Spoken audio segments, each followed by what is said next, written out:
Okay, welcome back. I'm getting ready to go, I think, take on a mini boss battle. So let's take a look at some of the items I've picked up and see what they can do for me. Uh, on the left is what I have equipped. On the right is what I'm comparing it with. Um, it's not a magic item, so I am going to not only scrap it for my blacksmith to craft items, it will also save on inventory space. And to do that, you use the Nephilim cube, click on it, click on the thing you want to scrap, and there you go, common scrap.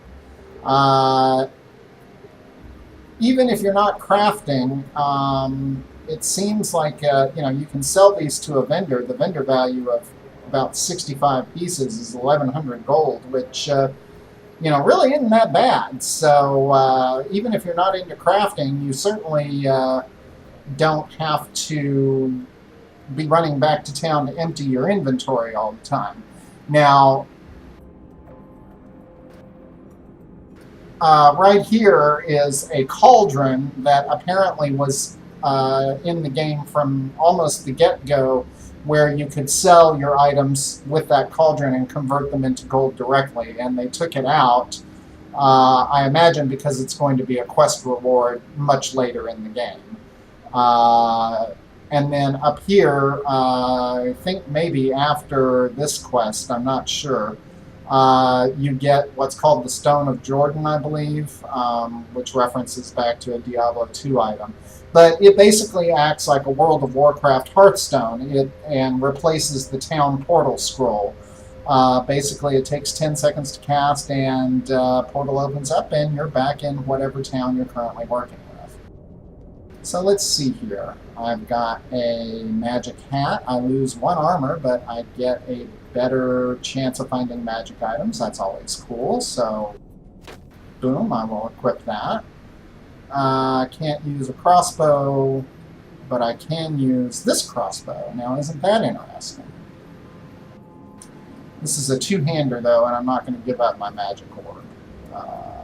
Now, this magic orb, lose a little damage and life regen, but I get experience. I like the current orb I have. And then a Ring of Thrashing. Oh, my second ring slot is open, so I'm just going to equip that. Right-click and boom. And then my damage sash. Well, girl can't have a damage sash, even though they're both only 1 armor. Gotta get me a nice belt. And now I'm going to scrap the rest of these, once again, for crafting items once I get that ability, which actually are pretty impressive. I'll show you that when we get there. Lots of destruction. And a big-ass door. Oh my. Oh my!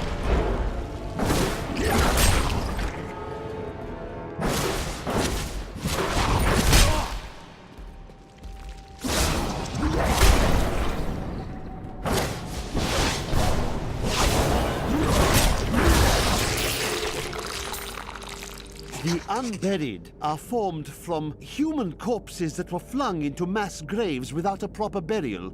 This hideous amalgamation of bodies decomposes together into one being, bound by some foul magic.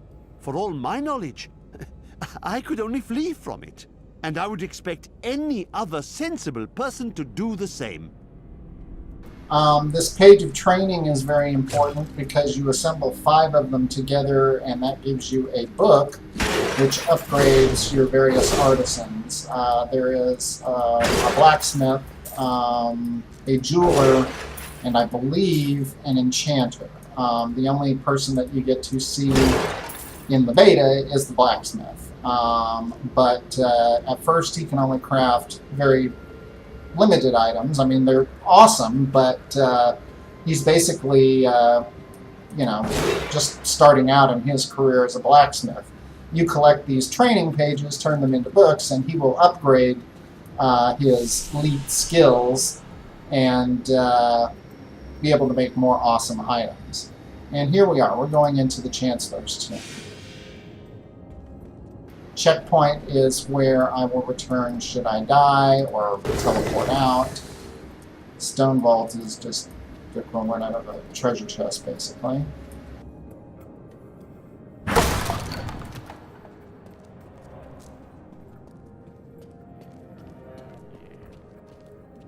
And you'll see the big, you can't miss it, yellow circle.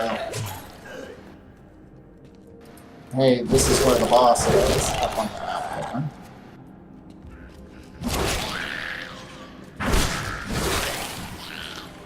And those guys in the back are skeleton lords, and they summon skeletons.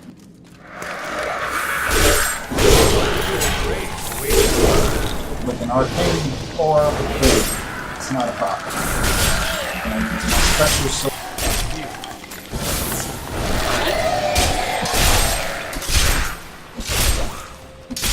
And I'm not even really worrying about my health here, because globes drop, and they fill you up pretty quickly. I've got a ton of health potions, and I very rarely use them. Once again, this just may be, making it easier just so people can zip through content.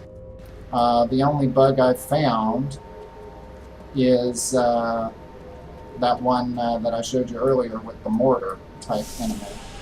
Okay, that's a teleport stone out. If you're in a big dungeon, you no longer have to run out or town portal out of the dungeon. You can just use one of those stones.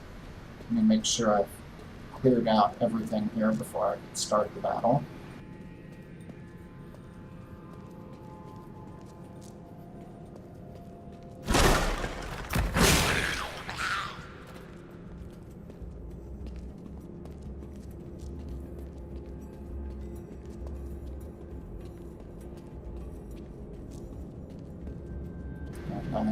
So what do we do? Ah, the Chancellor's Altar. This is the crown that I'm after, so let's take it. No, I will not allow you to bring that monster of the order back Come on.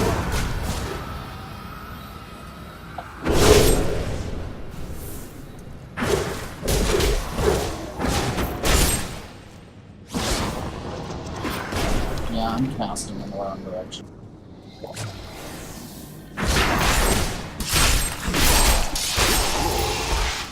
And boom, dead.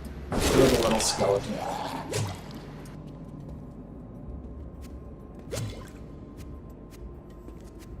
And that finishes that quest. Oh no, what do I have to do? I've got to click on that, and now I have finished the quest. I get 3575 experience and the Stone of Recall, which will indeed transport me back to town. But I'll show you what this little transport out of the dungeon stone looks like first, and then I'll use my Stone of Recall.